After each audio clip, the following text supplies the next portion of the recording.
సత్య టాక్స్కు స్వాగతం. నేను సిహెచ్వివి సత్యనారాయణ. ప్రముఖ సినీ నటుడు ప్రకాష్ రాజ్కు ఇప్పుడు ఒక డైలమా వచ్చి పడింది. ఇటీవల ఆయన తల్లి స్వర్ణలత రాయ్ చనిపోయారు. క్రిస్టియన్ రిచువల్స్ తోటి బెంగళూరులోని సెయింట్ మైకేల్స్ చర్చిలో ఆమె అంత్యక్రియలు జరిపారు.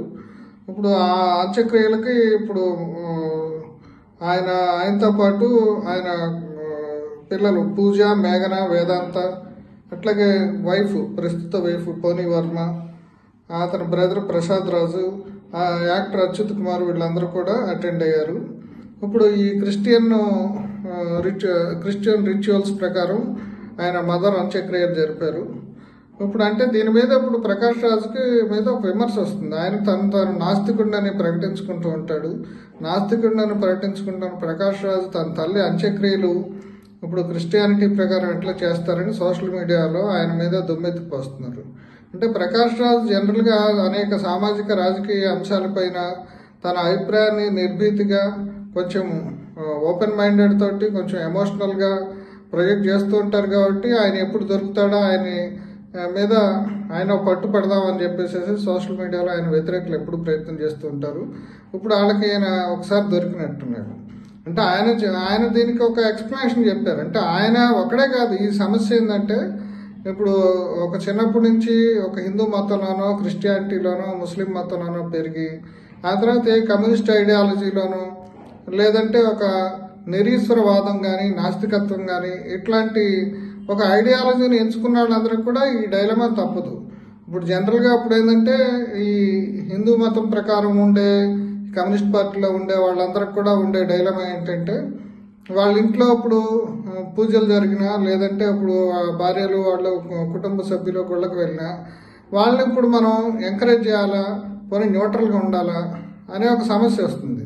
ఇప్పుడు వాళ్ళని ఒత్తిడి పెట్టి వాళ్ళని మనం నాస్తికత్వంలోకి మార్చి నాస్తికులుగా మనం ఒత్తిడి పెడితేనేమో వాళ్ళ స్వేచ్ఛని దెబ్బతీశారు అని చెప్పేసి రాజ్యాంగపరంగా ఎవరి హక్కు వాళ్ళకు ఉంటుంది అనేది ఒక సమస్య వస్తుంది. లేదంటేనేమో నువ్వు ఇంట్లోనే నువ్వు పిల్లల్ని మార్చలేనాడు, నువ్వేంటి ప్రపంచాన్ని మారుస్తావు అని చెప్పేసి ఒక విమర్శ వస్తుంది. ఈ విమర్శ ఇప్పుడు ఒక పెళ్లిళ్ళప్పుడే కాకుండా ఇప్పుడు అంత్యక్రియలు, జనరల్గా తల్లిదండ్రులు చనిపోయిన వాళ్ళకి మతపరమైన విశ్వాసాలు ఉంటాయి. వాళ్ళు ఏదో హిందూ మతానికో, క్రిస్టియానిటీకో, ముస్లిం మతానికో చెందిన వాళ్ళు ఉంటారు. ఇప్పుడు ఆ టైంలో ఒక తల్లికి కానీ ఇప్పుడు ఒక కుమారుడిగా అంత్యక్రియలు జరపటము, ఆ మతాచారాల ప్రకారం వాటికి సంబంధించిన అదే హిందూ మతంలో అయితే గుండు చేయించుకోవటం, ఆ పిలకలు పెట్టించుకోవటం, అది పిండ ప్రదానం చేయటము, అట్లా కర్మకాండలు చేయటము, దినవారాలు ఇవన్నీ చేయటం అనేది ఒక సాంప్రదాయంగా ఉంటుంది. ఇప్పుడు వీటి దగ్గరికి వచ్చేదానికి వీటిని చెయ్యాలా, చేయపోతేనేమో తన తండ్రి విశ్వాసాలని గౌరవించలేని కొడుకు కింద అందరిలో ముద్ర పెడతాడు ఒక యాంగిల్లో. తన తల్లి తండ్రి విశ్వాసాలని కూడా పరిగణలోకి తీసుకోకుండా వాటిని కూడా గౌరవించని కొడుకు ఉంటే ఎలా, పోతే ఎలా అనే విమర్శ వస్తుంది. లేదు తను ఇప్పుడు మామూలుగా తలకాయ ఉంచుకుని ఇప్పుడు అన్ని రకాలుగా ఈ మతాచారం ప్రకారం ఈ ఉత్తరక్రియలు ఇవన్నీ జరిపితేనేమో వీడు ప్రపంచంలో అందరికీ నాస్తికత్వాన్ని బోధిస్తాడు, కమ్యూనిజాన్ని బోధిస్తాడు. వీడి దగ్గరికి వచ్చేదానికేమో ఇప్పుడు తను తలకి తన మతాచారాన్ని ఇప్పుడు దాకా నాస్తికుడు, కమ్యూనిస్టు అని చెప్పుకునేవాడు తన మతాచారాన్ని ఇప్పుడు పాటిస్తాడు అనేది ఒక విమర్శ వస్తుంది. ఇప్పుడు ప్రకాష్ రాజు కూడా తను కేవలం నటుడే కాకుండా ఆయన ఒక సామాజిక కార్యకర్తగా, రాజకీయాలతో సంబంధం ఉన్నా లేకపోయినా ఆయన రాజకీయ అభిప్రాయాలు ఓపెన్గా ప్రకటించడం వల్ల ఆయన సోషల్ మీడియాలో కానీ లేదా పబ్లిక్లో కానీ బాగా ప్రాచుర్యం పొందింది. ఆయన ఐడియాలజీ తన నాస్తికుడు నేను చెప్పుకున్నాడు. కాబట్టి ఇప్పుడు ఒక నాస్తికుడు ఇప్పుడు తన తల్లికి క్రిస్టియన్ మత సంప్రదాయాల ప్రకారం ఎట్లా ఉత్తరక్రియలు చేయిస్తాడు, అంత్యక్రియలు జరిపిస్తాడని విమర్శిస్తున్నారు. దానికి ఆయన చెప్తున్న సమాధానం ఏంటంటే ఇదే. ఇప్పుడు నేను ఎంతసేపు వివరించింది కూడా అదే. ఇప్పుడు ఆయన ఏం చెప్తాడంటే, నేను నాస్తికుడిని, కానీ నా తల్లి క్రైస్తవ మతాన్ని ఆచరించారు, ఆమె క్రైస్తవ మతంలో విశ్వాసం కలిగి ఉన్నారు.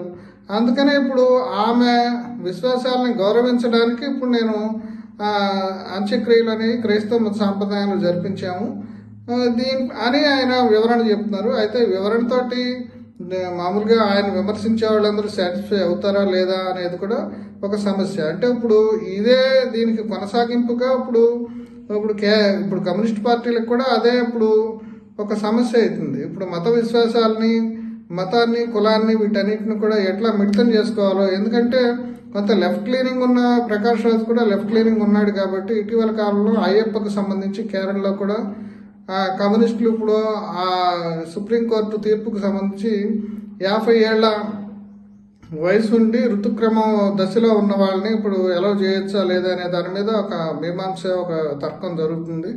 ఇప్పుడు దానికి సంబంధించి ఇప్పుడు సిపిఎం గవర్నమెంట్ ఇప్పుడు ఇంతకుముందు సుప్రీంకోర్టు తీర్పుకు అనుగుణంగా ఇచ్చిన తన వాదనని ఇప్పుడు మళ్ళీ మార్చి వేరే రకంగా ఇస్తుంది అనేది వస్తుంది. అంటే ఇప్పుడు ఈ ఎవరైతే ప్రోగ్రెసివ్ ఎలిమెంట్స్ ఇప్పుడు కమ్యూనిస్ట్ పార్టీలో ఉండేవాళ్ళు, నాస్తికులు, హేతువాదులు, వీళ్ళందరికీ కూడా ఇప్పుడు కొత్తగా ఇప్పుడు మతాన్ని, ఇప్పుడు ముఖ్యంగా బీజేపీ అధికారంలోకి వచ్చి హిందూ మతానికి సంబంధించిన ఎమోషన్స్, హిందూ మతానికి సంబంధించిన అంశాలు అందరూ బహిరంగంగా మాట్లాడటం, ఇప్పుడు సెక్యులరిజం వర్సెస్ హిందూ మతం, అసలు సెక్యులరిజం అంటే ఏంటి, హిందూ మతం ఏంటి, ఇప్పుడు మతాన్ని పాటించేవాడు సెక్యులరిస్ట్ అవుతాడా, ఇప్పుడు ఈ రకరకాల వాదనలు వస్తున్న నేపథ్యంలో ఇప్పుడు ఈ కొత్తగా ఇప్పుడు ప్రకాష్ రాజ్ లాంటి నాస్తికులు కానీ, లేదంటే కేరళ కమ్యూనిస్టులు కానీ ఎవరైనా సరే ఈ మతానికి సంబంధించి తమ వైఖరి ఏంటి అనే దాన్ని మళ్ళీ రీడిఫైన్ చేసుకోవాల్సిన అవసరం కనిపిస్తుంది. ఇప్పుడు ఈ ప్రకాష్ రాజ్ ఉదంతం కూడా దాన్ని మరొకసారి ఇప్పుడు తెర మీదకి తీసుకొచ్చినట్టు కనిపిస్తుంది.